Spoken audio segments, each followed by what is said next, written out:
পরিমাণ দুর্নীতি হবে। দলীয় কর্মীদের মধ্যে টাকা ভাগ বটা লুটপাটের একটা আয়োজন হিসেবে বাজেট কিন্তু পরিগণিত হবে। ওই লুটপাটের সুযোগ তৈরি করে দেওয়ার তীব্র প্রতিবাদ জানাচ্ছি আমরা। আপনারা জানেন এডিপির যে অর্থটা যায়, সেদিন আমাদের বাজেট ছায়া বাজেট কনফারেন্সে কিন্তু আমাদের আমির জামাতের কথা বলেছেন।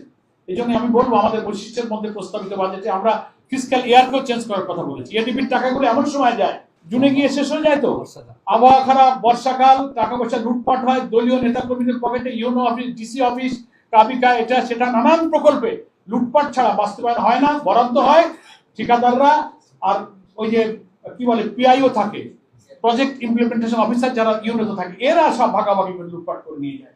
আলটিমেটলি উন্নয়ন, অবকাঠামোগত উন্নয়নে এডিপি কোনো কাজে লাগে না, এবং এমপিরাও ভাগ পায়, সবাই পায়।